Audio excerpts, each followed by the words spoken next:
So, welcome to the YLAI Innovators Series. I'm Evan Kindle, Program Manager on the YLAI team at Meridian International Center, and it's my pleasure to introduce you to Tashana Mullings, one of our YLAI 2016 Fellows. Tashana, we're so happy you could join us on the show today. Thank you. Tashana Mullings is a serial entrepreneur, a master personal development trainer, and an academic. Tashana has made it her personal and professional mission to help Tashana, would you mind if we start over really quick? Your audio, when you responded, didn't come through. Do you mind if we re-record that? Okay, sure. Yeah. Do you mind if we start it over? You can just go. Okay. Disconnect. Okay. Welcome to another episode of the YLAI Innovators Series. I'm Evan Kindle, Program Manager on the YLAI team at Meridian International Center, and it's my pleasure to introduce you to Tashana Mullings, one of our YLAI 2016 Fellows. Tashana, we are so happy you could join us on the show today. Thank you, Evan. Tashana Mullings is a serial social entrepreneur, a master personal development trainer, and an academic. Tashana has made it her personal and professional mission to help rural youth in St. Thomas Parish and other underserved areas in Jamaica become globally competitive. As the founder and manager of NexxStepp Educational Services, she works with over 300 students annually through her teaching and mentorship programs. She also works as a training consultant for Heart Trust National Training Agency in areas such as business readiness, customer service, and professional development. She also serves as brand ambassador for the Bank of Jamaica's National Financial Inclusion Strategy. Tashana has extensive experience and has received a wide range of accolades for her work in both the public and private sectors as an entrepreneur. We are very grateful to have her on the show today to share her experiences about working across various industry sectors to diversify the services and impacts she provides for her community. So Tashana, just to start things off, could you tell us a little bit about NexxStepp and what inspired you to create this educational service for the community of St. Thomas? All right. Thank you so much, Evan. And I want to say thank you to YLAI for asking me to share. It's always a pleasure to share my journey. Now, to the question that you asked to, share a little bit about NexxStepp and what inspired me to start. So I reflect on a feature that was done on my life's work through Business to Date by the Jamaica Money Market Brokers. And when they wrote their article, it started, if Tashana's biography were to be written, then the title would be A Tale of Two Tashanas, as she transitioned from being shy and introverted, having low self-esteem, living below potential, into becoming a social activist for youth and a driven high achiever. Now, this metamorphosis is really what birthed NexxStepp. When I saw that I could have become a positive deviant, seen a lot of negative around me, and decided what positive I could do to counter the negative. And I wanted to help other young people to make that transition.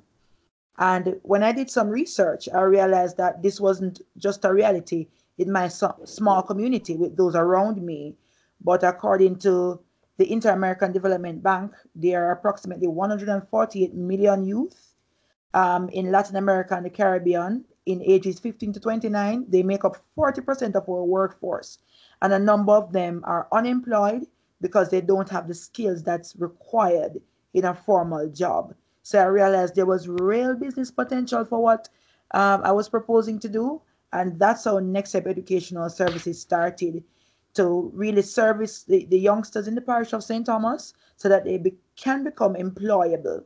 So now we have three key services: the Prep for PEP mobile clinic. So that is really an academic and life skills program. And in Jamaica, we have an exam-driven system. So they are prepared for the exam and beyond the exam, also for life. So that's one, Prep for PEP. Two, we have Ready, Set, Go coaching clinic, which is one-on-one and group coaching. And three, the Seas of the Century corporate workshop, where we do corporate workshops island-wide and internationally as we're booked. So that's it in a nutshell. That's great, Tashana. Thank you for sharing that background about NexxStepp. It sounds like this venture profoundly changed both you and your community for the better. How have you utilized your YLAI network within the US, Latin America, and the Caribbean to expand your impact for your social ventures? Well, while I really broadened my understanding about the power of a social enterprise, and then I met many other YLIers, as we like to call ourselves, from all over the world that were doing similar ventures. And I believe that collaboration divides the tasks and multiplies the success. So now I'm able to work with people from the Wildlife Network in Latin America and the Caribbean to build out digital platforms and also have access to those markets, because people think that because it's a digital platform, everybody will just buy it or just log on, but not necessarily so. But I have wildlife fellows that is supporting, so that when I launch online, it's being pushed in their region. The US State Department also have a number of programs that alumni can apply for. So I'm currently working with other wildlife fellows, Caribbean fellows specifically, to apply for programs. I'm also traveling to Ecuador very soon to be trained as a facilitator for a program called the Aspiring Women Entrepreneurs Program. And this is run by the US Embassy. So the network in terms of other wildliers, the US Embassy, the State Department, and all the stakeholders that bring the program together, it doesn't end at the end of your 6 months in the United States, but you're a part of a network for life. So, in a nutshell, while I really opened a gateway to the world for me. That's so great to hear, Tashana. I'm happy to hear that the YLAI Network has continued to be a resource for you to exchange ideas and collaborate with a multitude of entrepreneurs and young professionals through these networks. Where or what were the most important skills you gained from your YLAI fellowship? And can you tell us a little bit about how you applied these skills to your various ventures? All right, so two key things I learned on my wildlife journey, and one is marrying purpose and profit, and two is the grit to unbox. So I'll just explain each briefly. So, in terms of marrying purpose and profit, I was able to find a balance where I was more committed to my why and to my social mission while finding a way to maximize profits. So, people now understood why NexxStepp existed and why they should care. And when that happened, we multiplied the number of customers that we had because people felt a part of us. So I learned that skill. And in terms of the grit to unbox, what I defined that as, I knew I wanted to be a full-time entrepreneur, but I did not have the confidence to step out of my box and just do it. So I like to say when I do speeches that, when you look at the building that you live in, it usually shapes pretty much like a box. When you look at where you work, it shapes pretty much like a box. Usually for lunchtime, you're eating from a box. And then when you die, they put you in a box. So when I came back from YLAI and I sat in my cubicle, I literally felt like I can't live this way anymore. I can't live the box life anymore. And I mustered up the grip a couple months after I resigned from my job, and it's been 2 years as a full-time entrepreneur. And I really credit the confidence to make this step to my wildlife journey. So based on that exposure, you're meeting entrepreneurs at different levels from all over the world. You're understanding where technology is going and what that means for your business.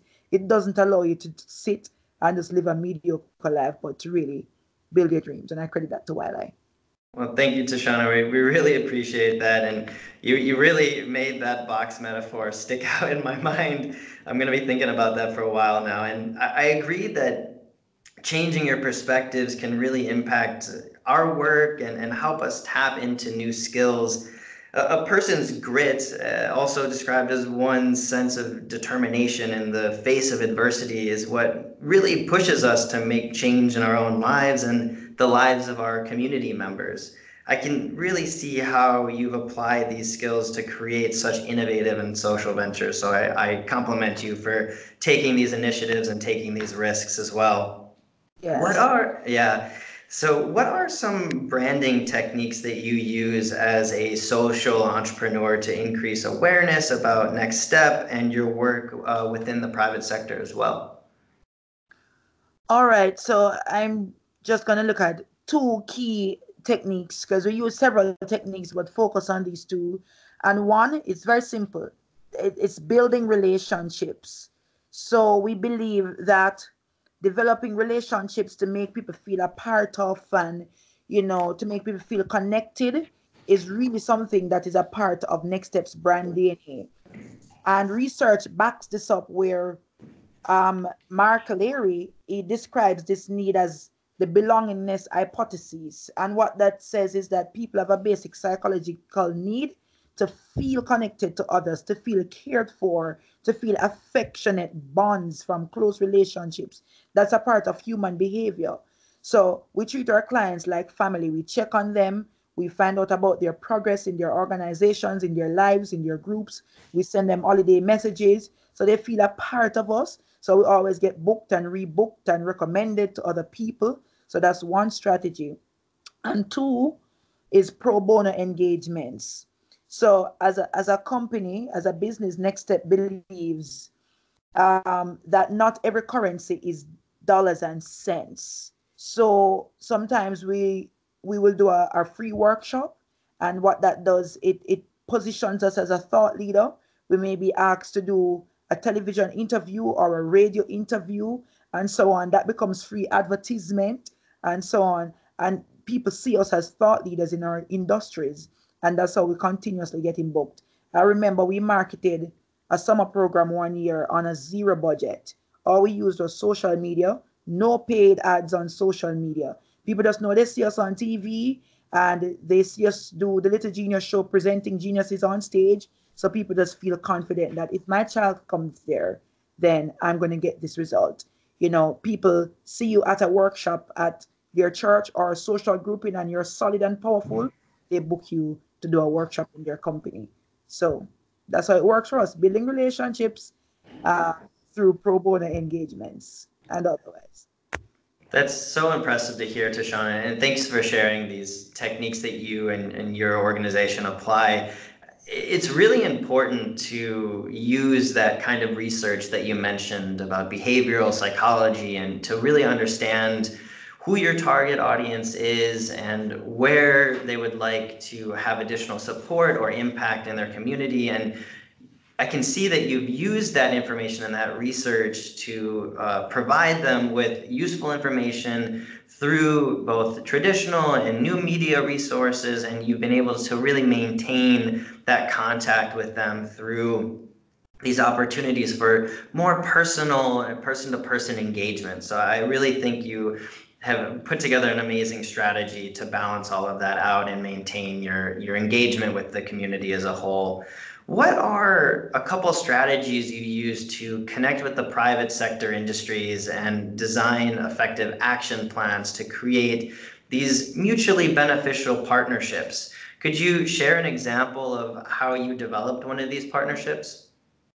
All right, excellent. I really love this question because it's predicated on how we do business.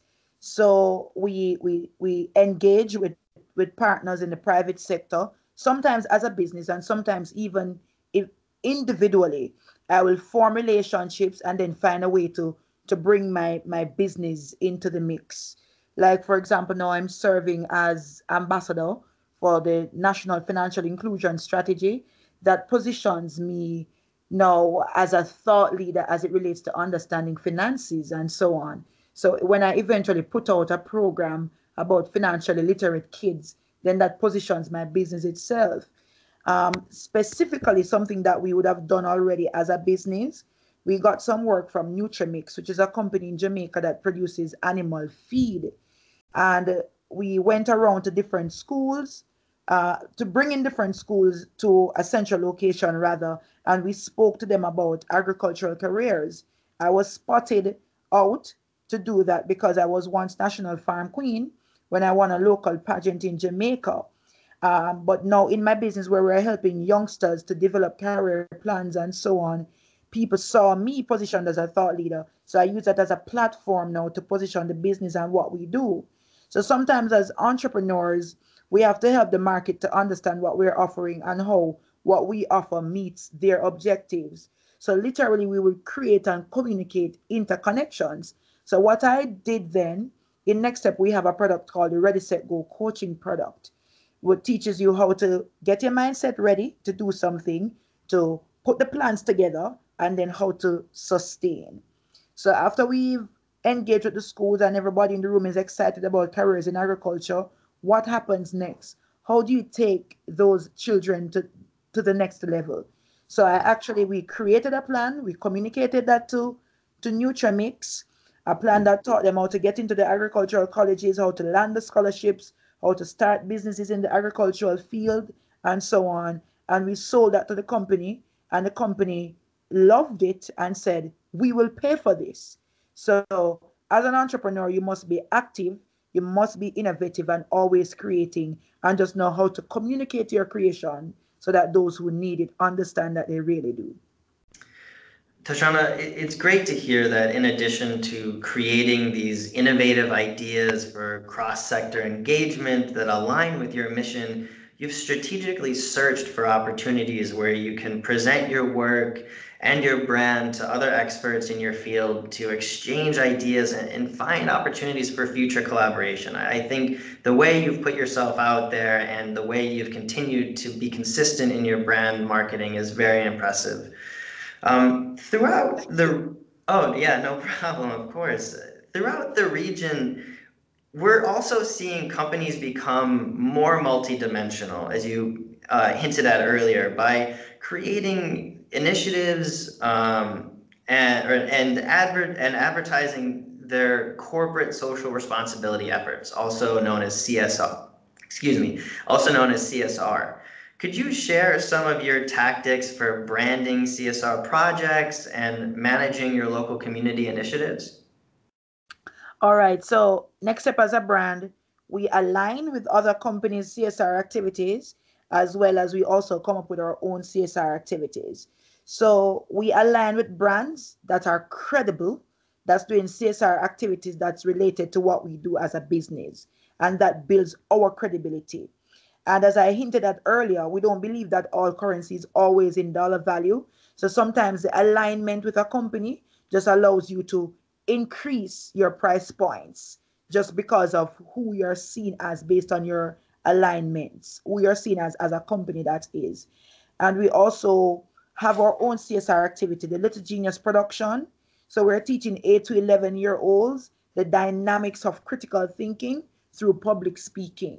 And as a business, we teach public speaking and critical thinking. So our CSR project is strategically positioned for us to be presenting children on stage that are doing well in these areas. So when we now say we are experts that offer these paid services, people can see the evidence as to why we're indicating that we are experts in this area.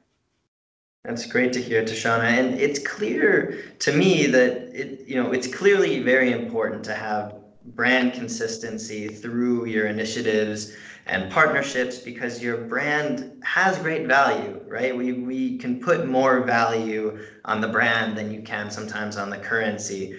For example, reflecting your next step mission of helping young people become globally competitive in reflecting that in your Little Genius competitions helps participants and others create that brand association that you mentioned and that brand alignment and increase the domestic and international awareness of your impact. I think that in general that's a really important thing for everyone to keep in mind is that consistency when trying to find other opportunities to reach the community and to partner with other organizations. And if anyone out there wants to run Little Genius in their country, as you're listening to this, they can just send me an email. I'm sure my information should be somewhere wherever you're following the link to listen to the podcast. Yeah, we can definitely make that information available. Thank you, Tashana. So it must be difficult to balance your time while managing all of these different social initiatives. Could you share some tips about how you effectively manage that work-life balance while still maintaining your impact in the region? Well, for me, it's very simple. I stay connected to God. My spirituality is my solace, so I don't need to carry any extra strain and any extra pressure on my mind because I just believe that as long as I'm doing my part, God does his part. And outside of that, I really love what I do. My work is fun. Fun is a part of our brand DNA. So if you're coming to a workshop, you will have fun. There'll be entertainment. There'll be role plays. It's just the work itself is fun. But of course, sometimes you need to break away from the work completely, even though it's fun. So sometimes I just break completely, rejuvenate, just lay down, just relax. And I've created a network around me that helps me to stay sane because sometimes as entrepreneurs we become workaholics, so we just like to work, work, work, work, work, work all the time. But it's good to have somebody around you, a network around you that will say, I notice you've been on this, you probably need a day, if it's even half day, if you feel like you're so pressured to just break, or a friend that will say, I'll take you out to make sure you break.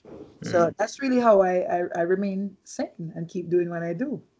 That's great to hear, Deshaun. I'm glad that you're able to have these resources and perspectives, available to you to help you maintain a level head during stressful times and to help you be an effective leader for your team.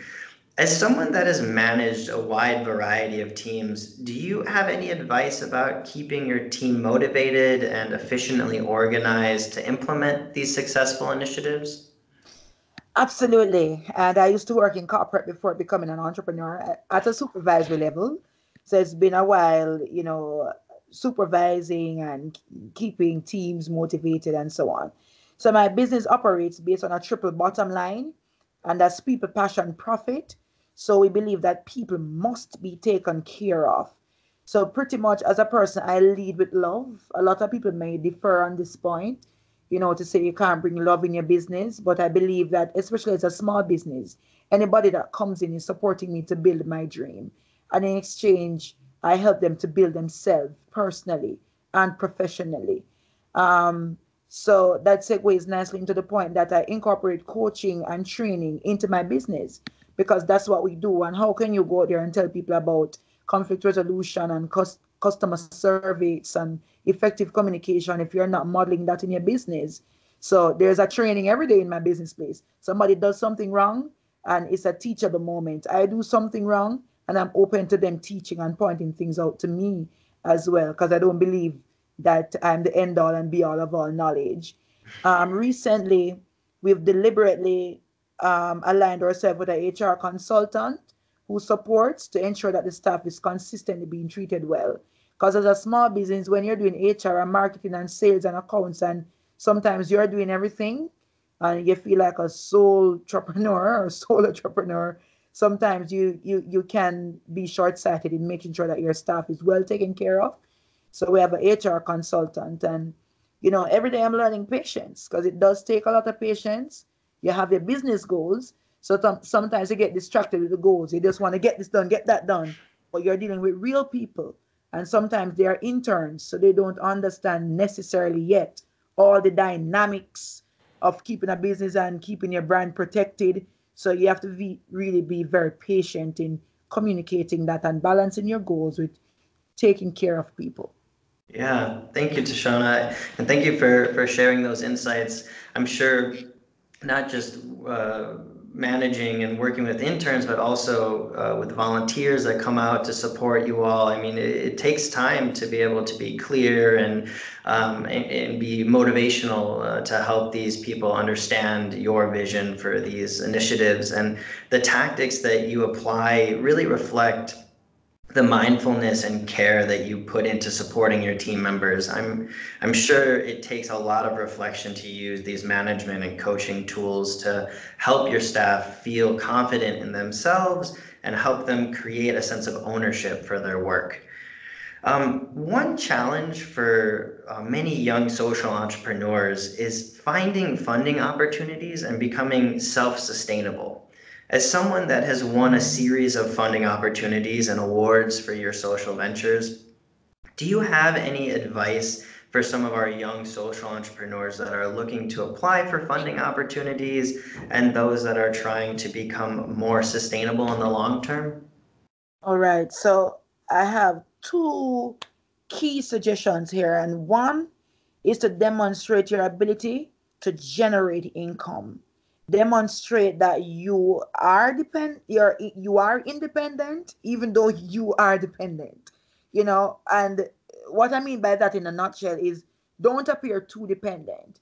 So if you're running an enterprise and you always want somebody to give to you, and you don't demonstrate that you know how to generate income to balance what you're getting, then funders will have questions about whether or not their funding will be sustainable, because people don't just fund you because they want to give away money, but they fund you because they're contributing to an ecosystem, that will make our economy stronger, or something to that effect, depending on what your goals are as a funder. So just make sure that you demonstrate the ability to be that organization that will remain sustainable, that will employ other people, that will keep on making impact. So that's one. And two, future forecasting and rapid prototyping is the order of the day for the 21st century entrepreneur. So you have to be watching your industry, look what is happening. And based on what is happening, you have to reinvent yourself continuously, because what is the thing now, 6 months from now, completely changes. And without innovation, there is no reason for a customer to choose you over a competitor. So don't just be another player in the market that you're heading into or you're already into. Dominate it. Aim at growth and disruptive innovation. And understand that you can be smaller than your competitor and still win, because you don't win by size. It is when you are exceptional at what you do and you set yourself apart, that is what makes the difference. So know that it's better to take risk than to later regret. Don't say, I wanted to do that, but somebody did it before me, and so on. And understand that entrepreneurship is hard work, because watching your industry and reinventing yourself is consistent. It's not the sexy thing where everybody has a business card and say, oh, I am an entrepreneur. It takes a lot more tenacity than that. You have to wake up every day knowing that you run your day and you don't let your days run you, and understand that your commitment is stronger than people's rejection, because you will get a lot of rejection as an entrepreneur, a lot of no's. Sometimes you have to go through 100 no's to get the yes that revolutionizes your business. Tashana, this is really great advice. And, effectively balancing financial expenditures versus innovation can be quite challenging. So, taking that time to anticipate future expenses required to achieve your vision is essential to the success and continued growth of your venture as well. This way you can take those calculated risks that you identified and maintain your competitive edge in the marketplace as well. So you're innovating while still being financially stable. I think that, overall, this is really key for our listeners out there to be focusing in on as they continue to try and innovate and be relevant competitors and contributors to the marketplace. So we're just about out of time, Tashana, but I have one last question left. What are 3 goals that you have for yourself this year? All right. So generally, we're aiming to be way more strategic than we were when we began in business. So strategically, we're looking to build out the digital arm of our business.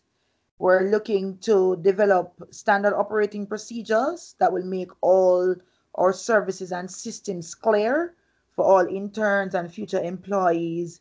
Also, the Jamaica Stock Exchange also has a social exchange for social enterprises. So we are currently positioning to list on the exchange. So those are 3 of our key goals for the next business year.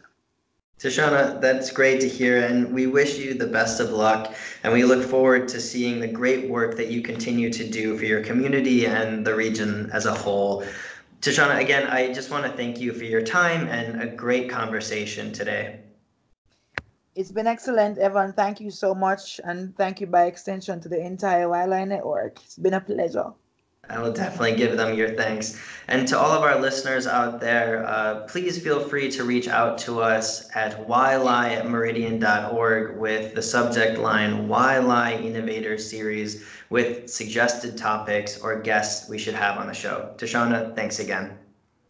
Thank you. Bye-bye.